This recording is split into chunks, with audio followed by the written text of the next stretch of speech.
Now, NATO's Secretary-General Mark Rutte has confirmed today that North Korean troops have been sent to Russia's front line with Ukraine in the Kursk region, which Ukrainian forces grabbed in a surprise summer offensive. Mark Rutte described the development as a threat to both Indo-Pacific and Euro-Atlantic security, and also a sign that Russia's President Vladimir Putin is desperate.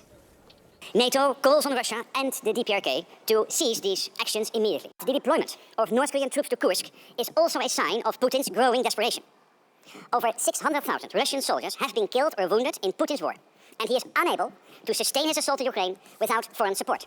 Well, just in the last half hour, the US Pentagon says Ukraine would not see any new restrictions on the use of US weapons against North Korean forces should they enter the fight against Ukrainian forces. Washington estimates that 10,000 North Korean troops have been deployed to eastern Russia. Let's talk live on the programme to George Barros, the Russia and Geospatial Intelligence Team lead at the Institute for the Study of War based in Washington. George, welcome here to the programme. Let's take it in stages. First of all, how significant is this move in this war by North Korea?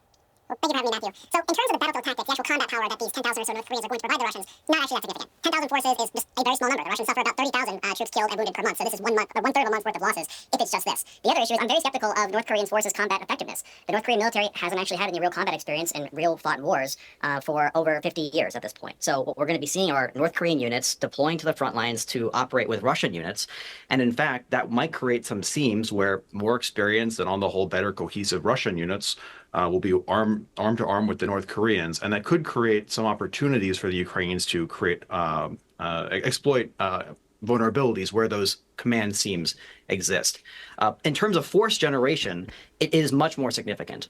It tells us a lot about the Kremlin's limitations on its willingness to mobilize its people. Russia has a lot of people, but Putin remains politically unwilling to mobilize the people that live in Moscow and St. Petersburg, and rather he'd stand up some alternative pipeline to potentially get North Koreans to fight in their stead. You said that you didn't think it would make that much difference on the battlefield itself. Tell me a little more about the training, the equipment that these troops are likely to have. Sure. So the forces that have been sent come from North Korea's 11th Army Corps, which is North Korean Special Forces. Within the table of organization and equipment within there, you have a variety of airborne brigades and light infantry brigades. These are going to be primarily, light foot infantry. They might be given some mechanized support, but these are not heavy tank units. These are not heavy mechanized units or anything like that. We've not observed any indication that the North Koreans have brought a whole lot of equipment with them. The combat footage or the training footage that we saw of the North Koreans in eastern Russia that was published a week ago just showed light infantry. So if anything, it seems like they're getting prepared to have light infantry assaults, not with a whole lot of vehicle support. We heard what Mark Rutte was saying, that in one sense it's worrying, but in another sense it's a sign of Putin's desperation. What are your thoughts on that?